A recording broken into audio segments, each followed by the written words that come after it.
Hello friends, welcome to Ramp Up Classes. Myself Abhimanyu, and we are going to discuss part 2 of the chapter People as Resource.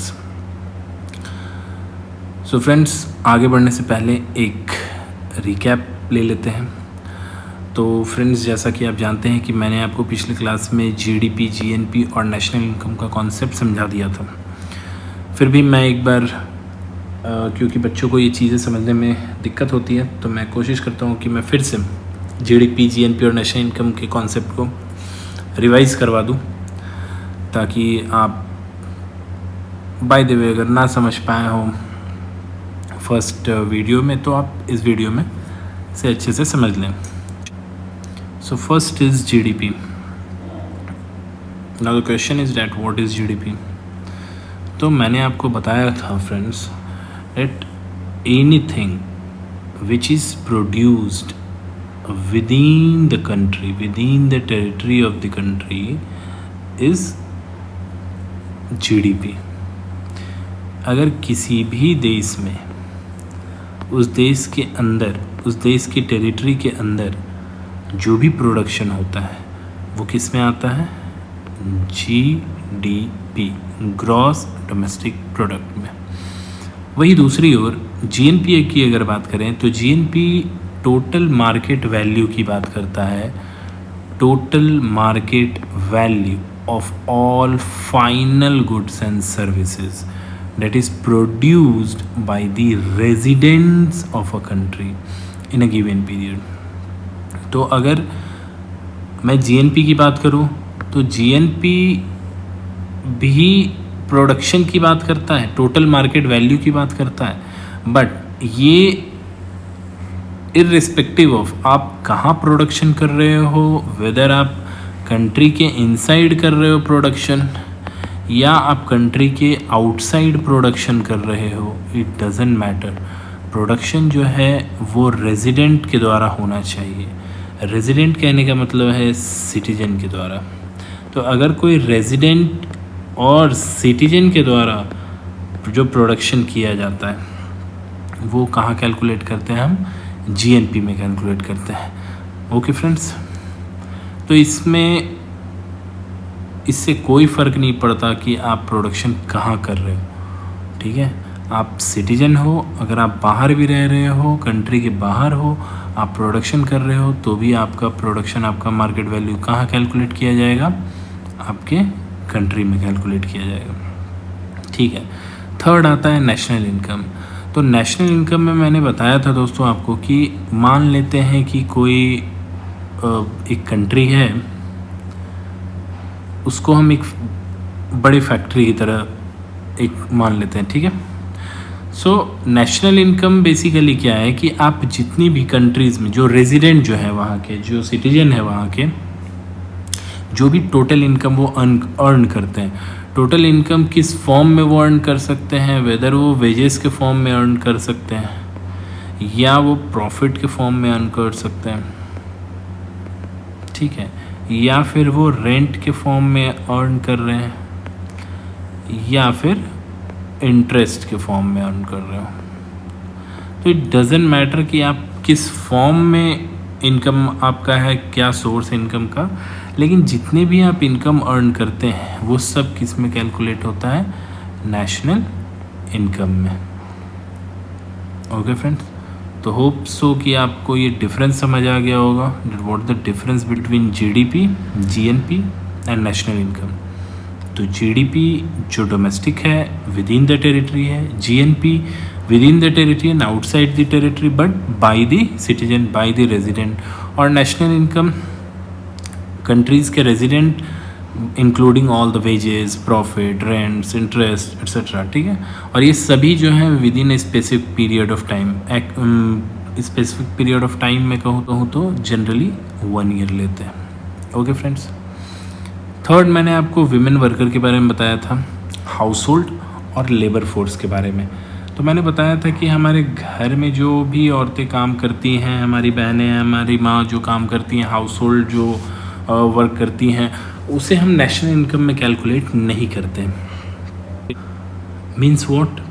household women's work is not included in national income, इसे हम national income में include नहीं करते हैं दोस्तों, ठीक है। लेकिन वहीं विमेन अगर लेबर फोर्स में, यही हाउस होल्ड वीमेन अगर लेबर फोर्स में ट्रांसफ़र की जाए, लेबर फोर्स में अगर वह मार्केट में आ जाए, तो उनके द्वारा अर्न किए गए वेजेस या सैलरी नेशनल इनकम में कैलकुलेट होता है, ठीक है। ये मैंने आपको बता दिया था पिछले लेक्चर में। अब बढ़ते हैं आज के लेक्चर की ओर, जो कि है क्वालिटी ऑफ पॉपुलेशन। तो आप पेन और पेपर और कॉपी लेके बैठ जाएं और विश्वास रखें कि मैं जो भी पढ़ा रहा हूँ आपके एग्ज़ाम से रिलेटेड है, और जितने भी क्वेश्चंस हैं आप सारे क्वेश्चंस आराम से खुद से लिख सकते हो। तो बस मैं जो भी पढ़ाऊँ उसे नोट डाउन करते जाओ, बस इससे ज़्यादा आपको कुछ भी करने की ज़रूरत नहीं है।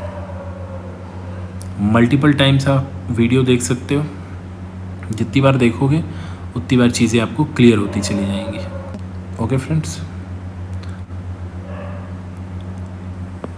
So first is quality of population. So quality of population depends upon what? First, literacy rate, second, health of a person is indicated by life expectancy, and third is skill formation। तो friends एक एक करके समझते हैं कि ये चीज़ें हैं क्या। पहले आते हैं लिटरेसी रेट पे। तो friends, what is literacy rate? तो लिटरेसी रेट बहुत ही सिंपल, जैसे कि अगर कोई भी इंसान, एक स्पेसिफिक पॉपुलेशन जिसकी की एज, अगर मैं एज की बात करूँ तो यूजुअली जो गवर्नमेंट एज लेती है वो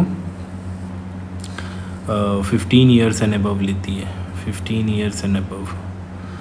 तो जो भी इस एज ग्रुप के हैं, जो पढ़ सकते हैं, लिख सकते हैं अंडरस्टैंडिंग के साथ, वो लिटरेट कहलाते हैं, ठीक है। तो इससे हमारी लिटरेसी रेट कैलकुलेट की जाती है। अब टाइप्स ऑफ लिटरेसी रेट मैंने यहाँ लिख दिया है, लेकिन टाइप्स ऑफ लिटरेसी रेट आपके सिलेबस में नहीं दे रखा है, बट मैंने फिर भी आपकी जानकारी के लिए बता दिया कि लिटरेसी रेट जो है वो 3 तरीके की होती है, जिसमें पहला है एडल्ट लिटरेसी रेट, दूसरा youth literacy rate and gender specific literacy rate. Okay friends, तो ये अगर आप इसके बारे में डिटेल जानना चाहते हैं, वैसे कोई आप गूगल भी करेंगे तो ये चीज़ें समझ आ जाएंगी, बट फिर भी अगर आप इसके बारे में जानना चाहते हैं तो आप मुझे कमेंट करें, मैं आपको नेक्स्ट वीडियो में ये बता दूंगा। नाउ अगर मैं कुछ आउट ऑफ सिलेबस की चीज़ें बता ही रहा हूँ, तो मैंने सोचा कि मैं आपको कैलकुलेट करने का भी तरीका बता देता हूँ। तो लिटरेसी रेट कैलकुलेट करने का जो तरीका है वो ये है कि number of literate people divided by total population of that age group multiply by 100। now जैसे एग्जाम्पल समझ लेते हैं कि नंबर ऑफ लिटरेट पीपल जो है वो 100 है अप्रॉक्स, मान लेते हैं, suppose that total population of that age group मैंने क्या बोला, 15 एंड अबव है, तो मान लेते हैं कि 15 से लेके जो भी एज ग्रुप हैं वो 15 एंड ओल्डर, वो उनका पॉपुलेशन जो है वो लगभग 200 है, ठीक है। और इसे 100 से मल्टीप्लाई कर देते हैं तो लगभग वो 50% हमारा लिटरेसी रेट कैलकुलेट हो जाता है। तो इस प्रकार से हम लिटरेसी रेट को कैलकुलेट करते हैं। ओके फ्रेंड्स, कोई प्रॉब्लम, कोई दिक्कत नहीं, आगे बढ़ते हैं। चलिए, अच्छी बात है। अब एक होमवर्क आपके लिए, आपको हमें बताना है कि इंटरनेशनल लिटरेसी डे हम कब सेलिब्रेट करते हैं world wide. Okay, don't forget to comment. Okay, now next is health of a person. Health of a person, जैसे वो पहला तो मैंने आपको बता दिया लिटरेसी रेट, सेकंड पॉइंट क्या था, health of a person. Health of a person is indicated by what? Life expectancy. So life expectancy से हम health of a person denote करते हैं। अब what is life expectancy? So life expectancy is nothing but an average number of years a person is expected to live. कोई भी इंसान, जैसे current as किसी की कुछ भी हो, आज की जो करेंट एज हो किसी की मान लीजिए वो 10 साल का है वो या 20 साल का है, तो पूरे पॉपुलेशन की जो जनसंख्या है जितनी भी हमारी, उसकी एवरेज ले लेंगे, उस एज की जो एवरेज लेंगे, ठीक है, वो हमारा लाइफ एक्सपेक्टेंसी हो जाएगा। ठीक है, तो हम लाइफ एक्सपेक्टेंसी को बेसिकली बर्थ से कैलकुलेट करते हैं। अब 2021 तक की अगर हम बात करें तो 2021 में लाइफ एक्सपेक्टेंसी एट बर्थ जो थी इंडिया में वो 67.24 ईयर्स थी। अब इसे बढ़ाया जा सकता है दोस्तों, बढ़ाया तो जा सकता है, बट कैसे? बहुत सिंपल है। First, health care, nutrition and public health initiative. So why this quality improvement is needed? Because friend, if quality of population improve करती है, अगर quality जो है population की, किसी भी population की quality अगर increase करती है, इसका मतलब वो directly proportional है हमारे growth rate के। तो हमारी कंट्री का जो ग्रोथ रेट है किसी भी कंट्री का, वो भी इंक्रीज करेगा। तो remember friend that literate and healthy population, जैसा हमने पहले पढ़ा एसेट एंड लायबिलिटी, तो literate people and healthy people, so this literate people and healthy people are an asset to this country.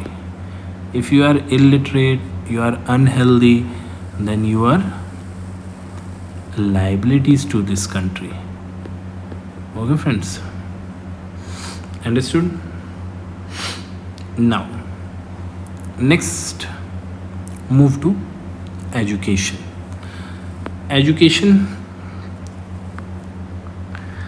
Now education is not only beneficial for what the story given in your book. Remember the story of सकल and विलास, सकल और विलास की story आपको याद होगी। तो उसमें education कितनी ज़रूरी थी। एजुकेशन विलास को मिला, अगर वही एजुकेशन सकल को मिलता तो शायद अगर विलास सॉफ्टवेयर इंजीनियर बन सकता है तो सकल भी सॉफ्टवेयर इंजीनियर या वो भी पढ़ के कुछ अच्छा कर सकता था। तो education is not only beneficial for सकल एंड विलास, education also contribute toward the growth of society also. ठीक है, तो अगर सोसाइटी की मैं ग्रोथ की बात करूँ तो सोसाइटी का जो ग्रोथ है वो किस पे डिपेंड करता है फ्रेंड? एजुकेशन पे डिपेंड करता है। Not only society, it also enhances the national income. It also enhances the national income. It also enhances the cultural richness and it increases the efficiency of governance as well. Governance की भी efficiency ये बढ़ाता है। Now, what are the government initiative for education? Government क्या initiative ले रही है education के लिए, ये जानना बहुत ज़रूरी है। ठीक है, तो गवर्नमेंट ने बहुत सारे प्रोविजंस बनाए एजुकेशन के लिए, जैसे universal access, retention, quality. Retention of what? Attendance बच्चों का बहुत कम हो रहा था, तो उसके लिए जो सरकारें हैं उन्होंने मिड डे मील प्रोग्राम चालू किया। मिड डे मील प्रोग्राम से क्या हुआ कि बच्चों का अटेंडेंस जो है वो खाने की वजह से, न्यूट्रिशन की वजह से बच्चों का जो अटेंडेंस है वो बढ़ने लगा। दूसरी बात है यूनिवर्सल एक्सेस, सब पढ़ें, सर्व शिक्षा अभियान, सब तक शिक्षा पहुँचे, इसीलिए तो यूनिवर्सल एक्सेस। दूसरा क्वालिटी ऑफ एजुकेशन। ठीक है, तो बहुत सारी स्कीम्स निकाली गई और स्पेशली गर्ल्स के लिए बहुत सारी स्कीम, एम्फेसिस जो है वो गर्ल्स पे ज़्यादा दिया गया, जैसे बेटी बचाओ बेटी पढ़ाओ। ठीक है, नेशनल स्कॉलरशिप प्रोग्राम निकाले गए हैं ताकि बच्चों को पढ़ने में असुविधा ना हो, पैसे की कोई दिक्कत ना हो, सरकार उन्हें ग्रांट प्रोवाइड कर सके स्कॉलरशिप के रूप में, ताकि बच्चे आराम से अपनी एलिमेंट्री एजुकेशन पूरी कर सकें। ठीक है, उसके बाद नवोदय स्कूल, नवोदय विद्यालय की भी स्थापना की गई, बहुत सारे स्कूल्स की स्थापना की गई ताकि एलिमेंट्री एजुकेशन को बढ़ावा दिया जा सके। अब सर्व शिक्षा अभियान जो था फ्रेंड्स वो लगभग 2010 तक ही था, 2010 में ये ख़त्म हो गया, ठीक है। तो इस सर्व शिक्षा अभियान को बाद में सब्ज्यूम्ड कर दिया गया समग्र शिक्षा अभियान से, ठीक है। ये आपके एक्स्ट्रा नॉलेज के लिए है, क्योंकि सर्व शिक्षा अभियान आप ध्यान रखेंगे वो 2010 में लगभग समाप्त हो जाता है, और समग्र शिक्षा अभियान जो है वो 2018 में लॉन्च किया जाता है, और अब ये 2026 तक के लिए। ओके माय डियर फ्रेंड्स, तो सर्व शिक्षा अभियान अब किसमें सब्ज्यूम्ड हो गया? समग्र शिक्षा अभियान में। समग्र शिक्षा अभियान में टोटल 3 पार्ट हो गए इसके, एक SSA सर्व शिक्षा अभियान, दूसरा RMSA राष्ट्रीय माध्यमिक शिक्षा अभियान, और TE टीचर्स एजुकेशन। पहले टीचर एजुकेशन पे ध्यान नहीं दिया जाता था, अब टीचर एजुकेशन पे भी ध्यान दिया जाएगा। टाइम टू टाइम चेक किया जाएगा टीचर्स को भी, ताकि जो टीचर्स हैं वो बच्चों पे ज़्यादा ध्यान दे सकें, ठीक है। दूसरी बात है, गवर्नमेंट ने अपनी स्पेंडिंग जो है GDP की वो बढ़ा दी एजुकेशन पे, ठीक है। 2019-20 में अगर हम देखें तो 3.1% लगभग गवर्नमेंट ने खर्च किया अपना GDP का, किस पे? एजुकेशन पे। शुरुआत में अगर मैं बात करूँ इनिशियली, तो ये लगभग 151 करोड़ ही था।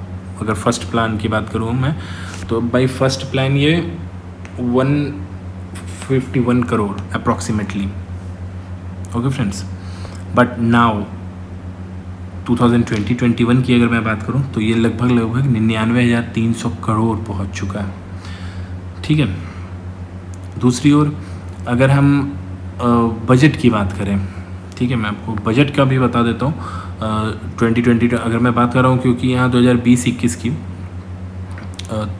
जो कि 99,300 करोड़ अप्रॉक्सीमेटली हो गया, तो मैं आपको बजट भी बता देता हूँ। So according to the budget of 2020-21 की अगर मैं बात करूं, तो एक्सपेंडिचर जो था एजुकेशन पे वो GDP का, वो तो लगभग क्या किया गवर्नमेंट ने, वो थोड़ा सा घटा दिया, 2.8% कर दिया, जो कि डिक्लाइन है, ठीक है। मतलब कि एजुकेशन पे होने वाले जो खर्च थे GDP के वो डिक्रीज़ किया, but my dear friends, literacy rate जो है वो इंक्रीज़ किया है, ठीक है। ये मैं बजट 2020-21 की बात बता रहा हूँ आपको। तो लिटरेसी रेट जो है वो इंक्रीज़ किया है फ्रॉम हाउ मच?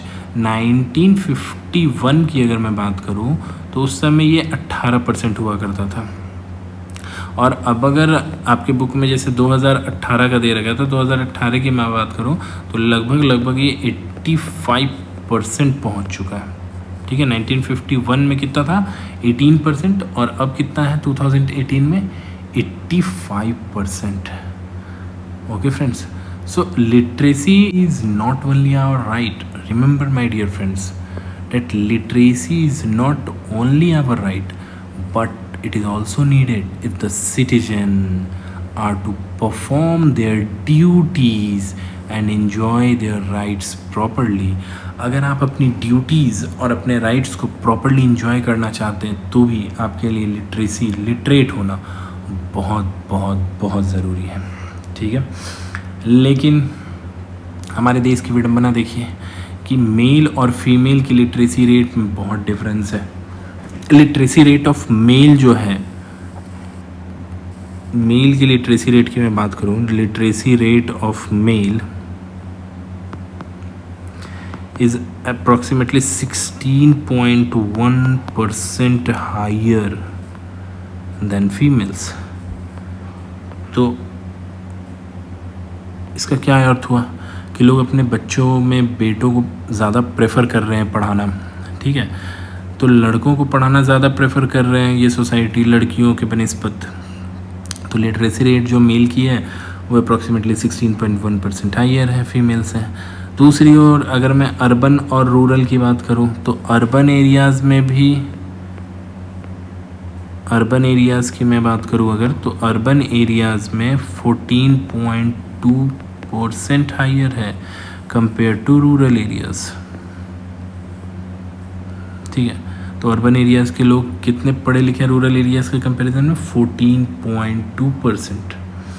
वहीं अगर स्टेट की बात की जाए, हम अगर पर्टिकुलर किसी स्टेट की बात करें जिसमें कि सबसे हाईएस्ट लिटरेसी रेट किसकी है, तो वो आता है केरला का फ्रेंड्स। ठीक है, केरला की जो लिटरेसी रेट है वो सबसे ज़्यादा है। ये 94% जो मैं लिख रहा हूँ ये अप्रॉक्सीमेटली अभी ये आपकी किताब में दे रखी है 2019-20, बट अप्रॉक्सीमेटली आप समझ के रखें ये अप्रॉक्स 100% पहुँच चुका है।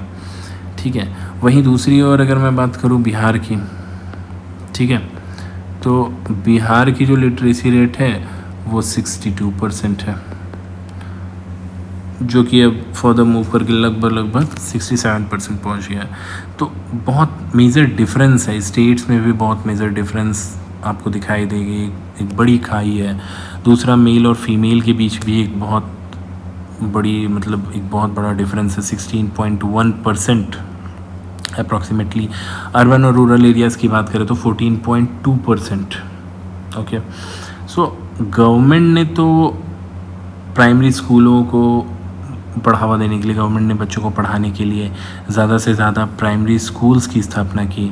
तो लगभग 7,78,000 7,78,000 अप्रॉक्सीमेटली। ठीक है, तो प्राइमरी स्कूल की जब मैं बात कर रहा हूँ तो 1 to 5 के बच्चों की बात कर रहा हूँ। तो ये तो किया गवर्नमेंट ने, लेकिन दूसरी तरफ हुआ क्या, date poor quality of schooling and high drop out rates. तो ये पुअर क्वालिटी ऑफ स्कूलिंग और हाई ड्रॉप आउट रेट जो है ये बहुत चिंता का विषय था।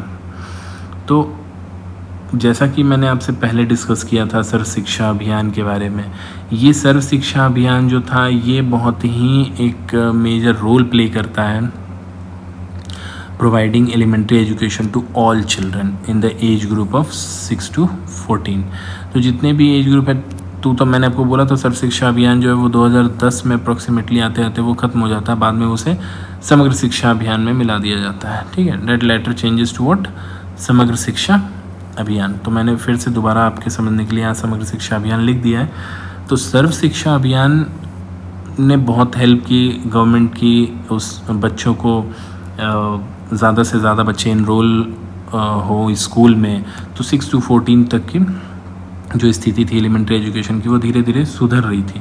दूसरी ओर मिड डे मील का प्रोग्राम, मैंने आपको जो बोला कि ये मिड डे मील के जो प्रोग्राम थे बच्चों को ज़्यादा से ज़्यादा इंकरेज कर रहा था, उनका अटेंडेंस जो था इसे इंक्रीज़ किया, और नॉट ओनली अटेंडेंस, उनकी जो न्यूट्रिशनल स्टेटस थी वो भी धीरे धीरे इंक्रीज़ करती है।